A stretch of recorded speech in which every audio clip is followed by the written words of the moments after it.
तो बेटा question number 10 है। इस क्वेश्चन में भी पहले मैं इसको लेफ़्ट साइड को लिखता हूँ। तो ये बेटा मैंने इसकी लेफ़्ट साइड को लिख लिया है। अब इसमें जस्ट मैंने वैल्यू रिप्लेस करनी है, कॉट की, कॉसेक की और इस तरह टैन की। ये मैं वैल्यू रिप्लेस करता हूँ कि ये वाली वैल्यू किसके इक्वल होती हैं। तो ये फार्मूले बेटा मैंने लिख दिए हैं। कॉट तो वैसे टैन का रेसिप्रोकल होता है ना, कॉट इक्वल टू 1/tan भी होता है। तो लेकिन हमें पता है कि ये टैन और कॉट आपस में रेसिप्रोकल हैं, ये एक दूसरे के अपोजिट होते हैं, उलट होते हैं। जिस तरह कि हमें पता है कि tan equal to sine over cos होता है, इसी तरह अगर टैन की जगह पे हम कॉट लिख दें तो अगर टैन का उलट कॉट होता है, तो इसी तरह अगर वो हम अपनी वर्डिंग में मैं बोल रहा हूँ ना कि कॉट कि उसका अपोजिट होता है, तो इस तरह ये भी उसका उलट हो जाता है। यानी कि अगर हम यहाँ पे कॉट और लिख देंगे तो फिर तो ये वाली वैल्यू भी रेसिप्रोकल हो जाती है। तो मीन हो जाता है कि जो कॉट इक्वल टू हो जाता है कॉज ओवर साइन। टैन तो साइन ओवर कॉज है ना, तो जब ये कॉट की फॉर्म में लिखेंगे तो कॉट हो जाएगा कॉज ओवर साइन। तो इसकी जगह पर मैं लिख देता हूँ कॉट है ना, तो cause over sine theta plus जो कॉसेक बेटा होता है, कॉसेक होता है साइन का रेसिप्रोकल, तो इसको हम लिख देंगे 1/sin थीटा। इस तरह टैन, तो टैन को बेटा हम लिख सकते हैं, टैन का फार्मूला होता है sine over cos, sine theta over cos theta minus sine theta, ये ब्रैकेट क्लोज होगी। अब इसको हम इन दोनों का हम करते हैं कि एलसीएम लेके इनको सिंप्लीफाई करते हैं। तो इन दोनों के नीचे साइन ही है तो साइन आ गया। तो ये अगर सेम हो एलसीएम के तो ये ऊपर वाली वैल्यू एज इट इज आ गई कॉस थीटा प्लस 1। इसी तरह बेटा देखिए इधर कॉस आ तो इधर आप समझिए 1 ही है, तो कॉस और 1 का एलसीएम हो जाएगा कॉस थीटा। तो ये सेम ही है तो इसलिए ये साइन थीटा माइनस, अगर ये 1 हो तो 1 को किससे मल्टीप्लाई करेंगे, ये आएगा कॉस के साथ। तो इसको कॉस के साथ मल्टीप्लाई करेंगे तो इसको भी कॉस के साथ ही मल्टीप्लाई करेंगे। या इसका दूसरा मेथड ये होता है कि ये देखें कि ये वाली वैल्यू भी इधर है और 1 भी समझो इधर ही है, ये दोनों वैल्यू एलसीएम में है। अगर वो सारी वैल्यू एलसीएम में आ जाए तो इसको इसके साथ मल्टीप्लाई किया जाता है, इसको इसके साथ मल्टीप्लाई करके यहाँ लिखा जाता है, और इस वाली वैल्यू को जो इसका डिनोमिनेटर है इसको इस वैल्यू के साथ मल्टीप्लाई करके यहाँ लिखा जाता है। तो मुख्तलिफ इसके अंदाज हैं लिखने के, जैसे भी आपको समझ आ जाए वही आसान है। तो बेटा आप देखें इसमें बाकी सारी वैल्यू एज इट इज आनी है, जस्ट हमने इस स्टेप में ये करना है कि इन दोनों में से साइन थीटा को हमने कॉमन ले लेना है। साइन थीटा इसमें भी है, साइन थीटा इसमें भी है, इन दोनों में हमने साइन थीटा को कॉमन ले लेना है, बाकी ये सारा एज इट इज नीचे आ जाएगा। अब इसमें देखें कि मैंने इन दोनों में से साइन कॉमन ले लिया। अगर साइन सारा कॉमन में आ गया, यहाँ पे 1 बच गया, माइनस का माइनस, इन दोनों में से साइन बाहर गया, बाकी कॉस थीटा बच गया है। तो ये तो एज इट इज आ गई थी। अब ये क्योंकि तीनों वैल्यू आपसे मल्टीप्लाई हो रही हैं तो साइन थीटा के साथ साइन ये कैंसिल हो गया, बाकी क्या बच गया कॉस प्लस 1। यहाँ पे हम ऐसे भी लिख सकते हैं ना, अगर इस नेगेटिव की फॉर्म में है, यहाँ मतलब प्लस में तो जो से मजीद वैल्यू को पहले लिख लें, 1 प्लस कॉस, यहाँ 1 माइनस कॉस। इस तरतीब से लिखेंगे तो हमारा फार्मूला बन जाएगा वो a प्लस बी और a माइनस बी वाला फार्मूला। तो इसको मैं क्योंकि ये प्लस की फॉर्म में है तो मैं ज़रा इसकी तरतीब कर ही देता हूँ, क्योंकि स्टूडेंट फिर भी ना कोई हो के ना समझ पाए। तो ये 1 minus cos theta over cos, इसके नीचे लिख दें, या क्योंकि मल्टीप्लाई हो रहे हैं तो ये सब के भी नीचे हो तो एक ही बात है। तो यहाँ पे देखें कि ये फार्मूला बन रहा है ना a plus B a minus B, तो ये हो जाता है a स्क्वेयर, यानी 1 का स्क्वेयर 1 ही रहता है, माइनस बी स्क्वेयर, ये b इसका कॉस है तो कॉस का स्क्वेयर हो गया ओवर ये हो जाएगा कॉस थीटा। तो इस स्टेप में आके बेटा आपने जो यहाँ पे मैजिकल जो मेथड आपने यूज करना है वो ये है, ये जो फ्रैक्शन है ना कॉस की, इसको कॉस को 1 की फ्रैक्शन में अलग से कर लें, ये माइनस है ना, इसको ब्रेक कर लें फ्रैक्शन को, और इस कॉस स्क्वायर की इसको फ्रैक्शन में अलग से कर लें, 1 over cos theta minus cos square theta over cos theta. तो अब देखें ये ऊपर कॉस स्क्वायर है, नीचे एक कॉस है, तो इसमें हम ऐसे इसको लिख सकते हैं ना कि ये एक कॉस के साथ इसका एक का कॉज कट जाएगा, बाकी एक ही कॉज रह जाएगा।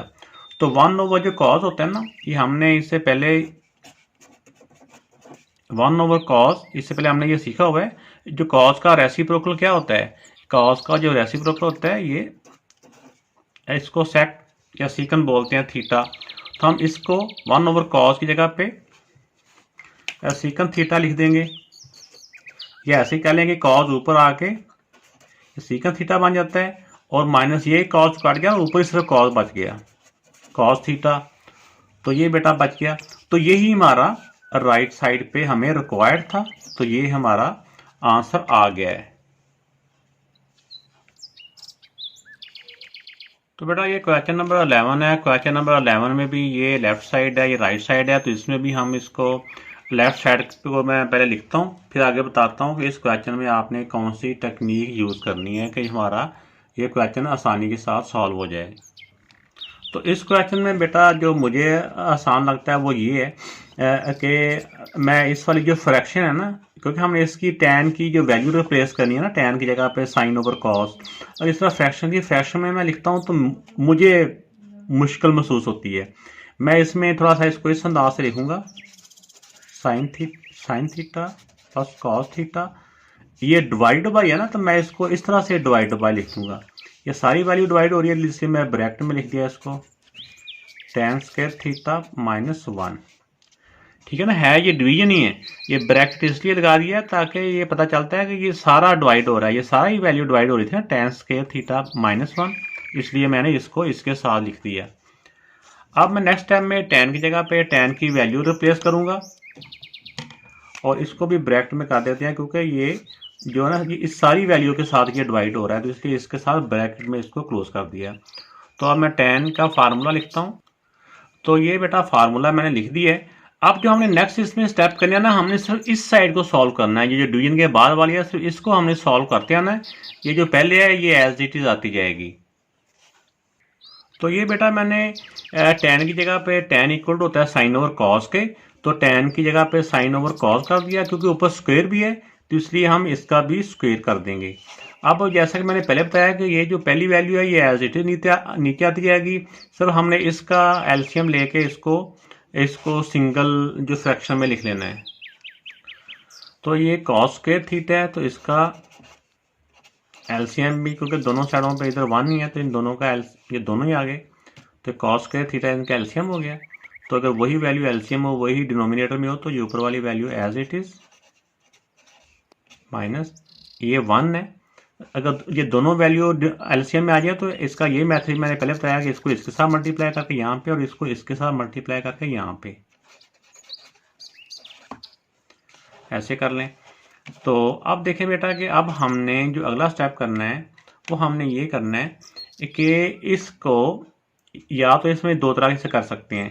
एक तो इसको मल्टीप्लाई में कन्वर्ट कर लें, मल्टीप्लाई में जब कन्वर्ट करेंगे तो इसका बाद वाली वैल्यू का रेसिप्रोकल हो जाएगा। पहले कर लें फिर भी ठीक है, या बाद में ऐसे होगा कि यहाँ पे फार्मूला बनेगा कि a² - b² वाला।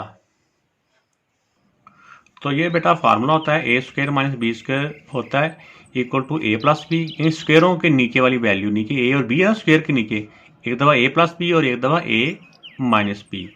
तो इसी तरह हम इसमें एक दफ़ा sin + cos और एक दफ़ा sin - cos लिख देंगे, और पहली ब्रैकेट की वैल्यू एज इट इज नीचे आ जाएंगी। तो ये बेटा मैंने इसका फार्मूला खोल दिया।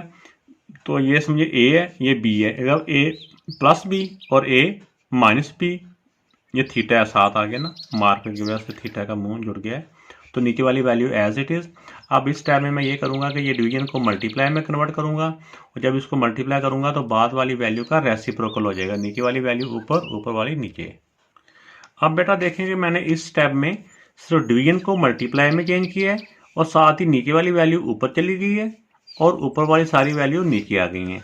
तो इस स्टेप में आगे आप देखें कि इसमें क्योंकि ये मल्टीप्लाई हो रही हैं, ये मल्टीप्लाई का साइन है इनके दरमियान में, तो ये वाली ब्रैकेट जो sin + cos है, इधर भी sin + cos है, इसके साथ ये सारी ब्रैकेट कैंसिल होगी, और इसको हम लिख देंगे कि cos² theta red pen use हो गया। बाकी बेटा बच गया कॉस स्क्वायर थीटा बच गया, और फ्रैक्शन में क्या बच गया, sine theta minus cos theta. तो यही हमने प्रूव करना था, यही equal to right hand side. उम्मीद है कि आपको ये मेथड काफ़ी बेहतर लगा होगा। तो अल्लाह ताला सबके लिए बेहतर करे। तो बेटा ये क्वेश्चन नंबर 12 है, तो इसमें भी पहले मैं इसकी लेफ्ट हैंड साइड को लिख लेता हूँ। तो ये बेटा इसकी लेफ्ट साइड आ गई। अब मैं ये करूँगा कि इन दोनों को एलसीएम इनका सॉल्व कर लेता हूँ। इसके ऊपर 1 है, ये एलसीएम में दोनों वैल्यू समझ आ गई। साइन थीटा ये सेम है, डिनोमिनेटर एलसीएम का सेम है, तो इसलिए ऊपर वाली वैल्यू एज इट इज आ गई। और इसको किससे मल्टीप्लाई करेंगे, साइन क्या इक्वल आएगा, 1 को साइन से मल्टीप्लाई करेंगे। और इसको साइन से मल्टीप्लाई करके एलसीएम इक्वल आता है, तो ऊपर वाले को भी साइन से मल्टीप्लाई करेंगे। साइन को साइन से मल्टीप्लाई किया तो साइन स्क्वायर थीटा। तो हमें पता है कि साइन स्क्वायर थीटा और कॉस स्क्वायर थीटा किसके इक्वल होता है बेटा, तो sine square theta plus cos square theta equal to 1 के होता है।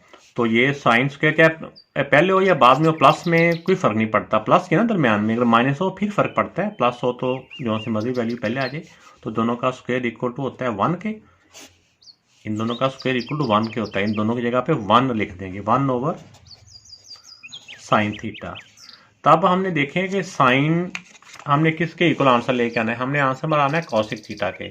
तो यहाँ से हमें खुद भी अंदाजा हो जाता है, अगर फार्मूला भूला भी हो ना तो हमें अंदाजा हो जाता है कि अब साइन को ऊपर लेके जाना है। साइन ऊपर जाएगा तो साइन का रेसिप्रोकल क्या होता है, वही जो क्वेश्चन में राइट साइड पे प्रूव करना है। तो इक्वल टू कॉसिक थीटा। तो यहाँ पे रेड पेन से मैं फार्मूला लिख भी देता हूँ कि 1 ओवर जो साइन थीटा होता है इक्वल टू कॉसिक थीटा के, क्योंकि साइन का रेसिप्रोकल 1 ओवर कॉसिक होता है और कॉसिक का रेसिप्रोकल 1 ओवर साइन होता है। तो ये equal to right hand side, और ये बेटा प्रूव हो गया। बेटा कमेंट्स में ज़रूर बताइएगा, ज़रूर आपने इजहार कीजिएगा। अल्लाह ताला आपका मेरा सबका हामी नासिर।